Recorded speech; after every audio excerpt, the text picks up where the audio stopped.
যখন বাংলাদেশে পদার্পণ করেন দীর্ঘ 17 বছর পরে, তিনি কিন্তু ওই স্বৈরাচারের বিরুদ্ধে একটি বাক্য কিন্তু উচ্চারণ করেননি। তিনি বলেছিলেন, আই হ্যাভ এ প্ল্যান। এখন আমরা বলছি, উই হ্যাভ এ প্ল্যান, আমাদের দেশের জন্য, দেশের মানুষের জন্য। এবং সেই লক্ষ্য নিয়ে ইতিমধ্যে আমাদের মাননীয় প্রধানমন্ত্রী জনাব তারেক রহমান আমাদের নির্বাচনের যে ইশতেহারগুলো ছিল সেই ইশতেহারগুলো নিয়ে ইতিমধ্যে আমরা আমাদের কর্মপরিকল্পনা যে কার্যক্রমের যে শুরুটা আজকে আমরা 6 মাস পূর্ণ করেছি।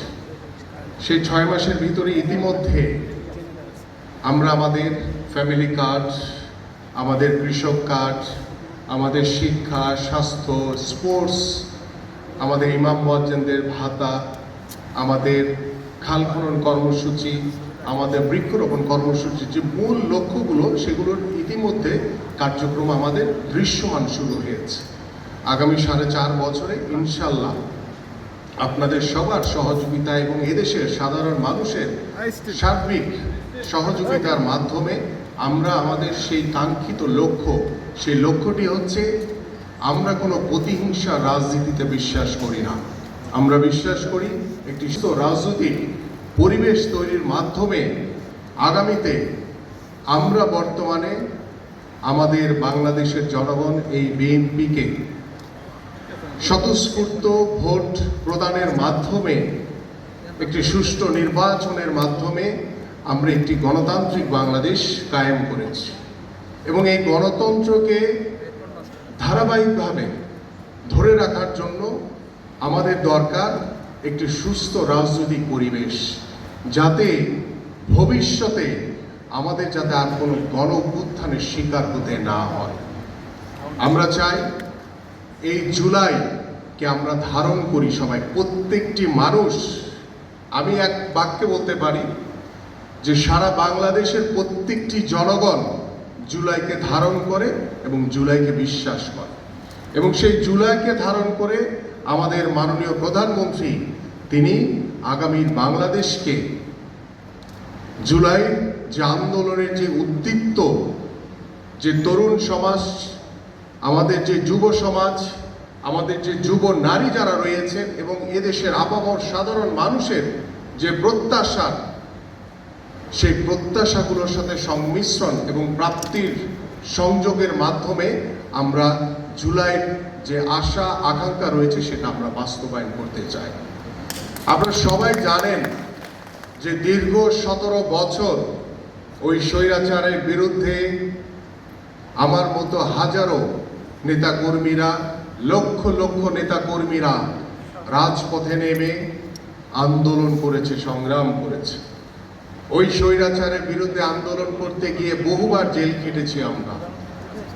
আমাদের বয়োজ্যেষ্ঠ যারা সিনিয়র নেতৃবৃন্দ রয়েছেন তারাও কিন্তু বারবার জেল খেটেছে।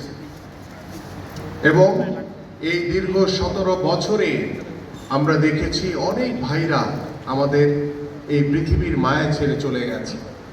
আমাদের অনেক ভাইদেরকে গুম করা হয়েছে, অনেকে এখনো পঙ্গুত্ব বরণ করে অসহায় জীবন যাপন করছে।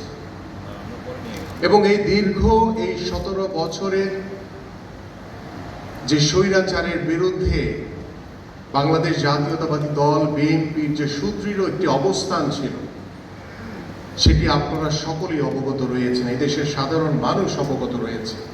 আমরা অনেক আন্দোলনে গিয়েছি, অনেক সংগ্রামে গিয়েছি। আমাদের উপরে যেভাবে গুলি করেছে, যেভাবে লাঠিচার্জ করেছে, যেভাবে টিয়ার সেল মেরেছে, সেটা আপনাদের চোখের সামনে দৃশ্যমান রয়েছে। এবং এই দীর্ঘ 17 বছরের আন্দোলনের সফলতাই কিন্তু হচ্ছে জুলাইয়ের এই গণ অভ্যুত্থান। এবং সেই গণ অভ্যুত্থানে আমাদের ছাত্র জনতা, এদেশের সাধারণ মানুষ সেই আন্দোলনে অংশগ্রহণ করে আমরা ওই 5ই আগস্ট ওই স্বৈরাচার শেখ হাসিনাকে পালাতে বাধ্য করেছি। আজকে আমি যখন 19শে জুলাই এবং যখন আমাদের এই গোটা আন্দোলন আমাদের ছাত্রদের মাঝে, আমাদের তরুণ সমাজের মাঝে, এবং যখন আমরা বাংলাদেশ জাতীয়তাবাদী দল আমাদের তৎকালীন ভারপ্রাপ্ত চেয়ারম্যান বর্তমান আমাদের মাননীয় প্রধানমন্ত্রী জনাব তারেক রহমান, আমরা যখন মহানগর বিএনপি সহ আমাদের যারা অঙ্গ সংগঠন রয়েছে আমাদেরকে নির্দেশনা দিয়েছে যে আমাদের ওই ছাত্রদের যে দাবি সেটা শতভাগ যৌক্তিক, সেই যৌক্তিক দাবিকে আমরা যাতে অভিভাবকের মতো ওই ছাত্রদের পাশে থেকে তাদেরকে সার্বক্ষণিকভাবে সহযোগিতা করি, সেই নির্দেশনা কিন্তু প্রথম দিন থেকেই আমাদেরকে দিয়েছিলেন আমাদের মাননীয় প্রধানমন্ত্রী। আমি সেই 1 জুলাইয়ের কথা বলছি।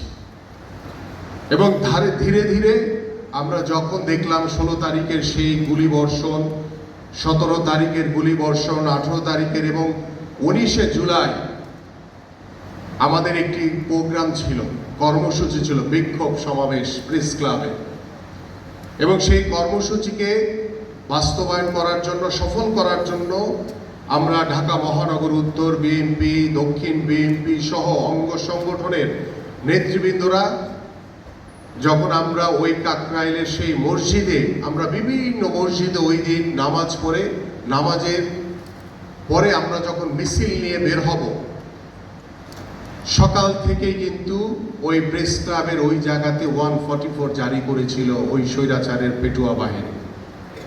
এবং আমরা যখন মিছিল নিয়ে বের হলাম, বের হওয়ার পরে আমরা যখন সেই কদম ফোয়ারা প্রেস ক্লাবের মোড় পর্যন্ত আসার পরে আমাদের উপরে অতর্কিতভাবে গুলিবর্ষণ শুরু হলো।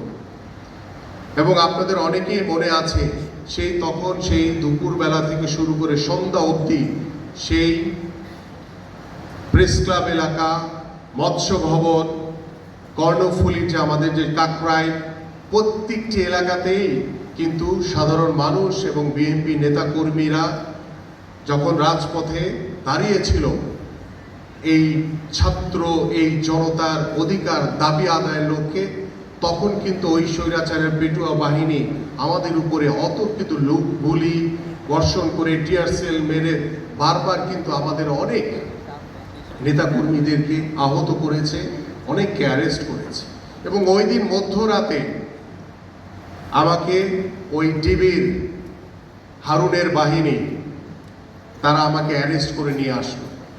অ্যারেস্ট করে নিয়ে এসে আমাকে দীর্ঘ 13 দিন, 3রা আগস্ট পর্যন্তের কথা বলছি আমি, 3রা আগস্টের ভিতরে আমাদের মতো, আমার মতো, আমাদের যত নেতাকর্মীরা ছিল প্রত্যেকের উপরে ওই স্বৈরাচারের পেটুয়া বাহিনী, ওই ডিবির হারুনের বাহিনী আমাদেরকে চোখে গামছা দিয়ে বেঁধে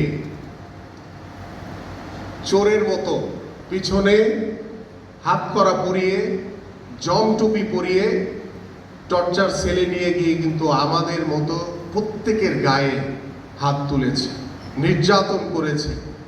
প্রতিটি সন্ধ্যা ছিল আমাদের জন্য একটি আতঙ্কের সময়। আমি এই কথাগুলো বলার উদ্দেশ্য হচ্ছে, আজকে যারা জুলাই বলতে বলতে গলা শুকিয়ে ফেলছে, বুকে ফেনা তুলে ফেলছে, আমার নিজের চোখে দেখা এই যে সার্জিস এই হাসনাত, আজকে সে সংসদে গেছে, আমরা তাদেরকে ওয়েলকাম করেছি। তারা কিন্তু ওই দিন ওই ডিবির হারুনের ভাতের হোটেলে বসে একসাথে ভাত খেয়েছে, আমাদের চোখে দেখা। যেখানে আমরা কারারুদ্র, যেখান থেকে ওই ডিবির গারদ থেকে আমরা বেরোতে পারছি না, প্রতিটি সন্ধ্যায় আমাদের এক একজন নেতা কর্মীকে নিয়ে যেভাবে নির্যাতন করেছে। আমার মতো একজন সাবেক ফুটবলার, বাংলাদেশ টিমকে রিপ্রেজেন্ট করেছি, বাংলাদেশকে সাফল্য এনে দিয়েছি, আমাকেও কিন্তু এক চুল ছাড় দেয়নি। আমি যখন গিয়েছি সুস্থ শরীরে, আমাকে চোখ বেঁধে হাতে হাত করা পরিয়ে নিয়ে গেছে। আমি আসার সময় 4 জনের উপরে ভর করে আসতে হয়েছে। আমি হাঁটতে পারি না প্রায় 1 সপ্তাহ মতো, আমাকে হসপিটালে ভর্তি হতে হয়েছে। আমরা কিন্তু সেই সময়গুলো পার করে এসেছি। এবং ওই জুলাই আন্দোলনকে কেন্দ্র করে বাংলাদেশ জাতীয়তাবাদী দলের প্রত্যেকটি নেতাকর্মীদের বাসায় যে তাণ্ডব চালিয়েছে, সেটা সম্পর্কে আপনারা সবাই ওয়াকিবহাল রয়েছেন। আমি এই কথাটুকু বলে শেষ করতে চাই। আজকে আমাদের যিনি প্রধান অতিথি, তিনিও এই জুলাই সম্পর্কে খুব চমৎকারভাবে বলবেন আশা করি। এবং এই জুলাইকে আমরা ধারণ করি, আমরা বিশ্বাস করি এবং আমরা বর্তমান সরকার এই জুলাইকে ধারণ করে আমরা আগামীর বাংলাদেশ গড়তে চাই এই প্রত্যাশা। এবং আমি আমার যারা যুবক এবং যুব নারী যারা রয়েছে, আগামীর প্রজন্ম যারা রয়েছে, যারা এই জুলাই প্রত্যেকের প্রতি আমরা শ্রদ্ধা রেখে এবং আজকে যাদের রক্তের বিনিময়ে, যাদের আত্মত্যাগে এই জুলাইয়ের গণঅভ্যুত্থান সফলতা অর্জন করেছে, আমি কৃতজ্ঞ চিত্তে আমি তাদেরকে স্মরণ করি। বিশেষ করে আজকে মঞ্চে যারা শহীদ পরিবার রয়েছে তাদের প্রতি কৃতজ্ঞতা, সারা দেশের শহীদ পরিবারের প্রতি কৃতজ্ঞতা, এবং যারা এখনো অসুস্থ অবস্থায় পঙ্গুত্ব বরণ করে বিভিন্নভাবে অসহায় অবস্থায় রয়েছে, আমরা তাদের প্রতি কৃতজ্ঞতা প্রকাশ করছি। এবং আমাদের মাননীয় প্রধানমন্ত্রী ইতিমধ্যে নির্দেশনা দিয়েছেন এবং তিনি ইতিমধ্যে এই জুলাই শহীদ পরিবার থেকে শুরু করে জুলাই আন্দোলনে যারা পঙ্গুত্ব বরণ করে অসহায় অবস্থায় রয়েছেন প্রত্যেকের পাশে আমাদের বর্তমান সরকার এবং মাননীয় প্রধানমন্ত্রী রয়েছেন এবং সারা জীবন তাদের পাশে থাকবেন ইনশাআল্লাহ।